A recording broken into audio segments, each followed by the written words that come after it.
அதாங்க Shadrach Meshach ஆபேத்நேகோவுடைய வாழ்க்கையே வேற. அவங்க சொல்றாங்க பாருங்களேன், இந்த காரியத்தை குறித்து நேபுகாத்நேச்சாரே, ராஜாவை பேர் சொல்லி கூப்பிடுறது ரொம்ப கஷ்டம். சொல்றான், நேபுகாத்நேச்சாரே, இந்த காரியத்தை குறித்து உமக்கு உத்தரவு சொல்ல எங்களுக்கு அவசியமில்லை. நாங்கள் ஆராதிக்கிற தேவன் எங்களை தப்புவிக்க வல்லவராய் இருக்கிறார். அவர் எரிகிற அக்கினி சூளைக்கும் ராஜாவாகிய உம்முடைய கைக்கும் நீங்களாக்கி சொல்ற பாருங்களேன், ஒருவேளை விடுவிக்காமலே போனாலும் சரி, போ, நான் செத்தாலும் பரவாயில்லையா,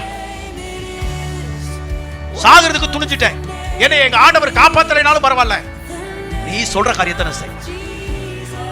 அல்லேலூயா. அப்பொழுது நேபுகாத்நேச்சாருக்கு என்ன வச்சான்? நீ எவ்வளவு கொடூரமான கோபம் கொண்டாலும் சரி, உனக்கும் மேலே உன்னை படைத்த ஆளுகை செய்கிற சர்வ வல்லமையுள்ள தேவன் ஒருவர் இருக்கிறார். இதே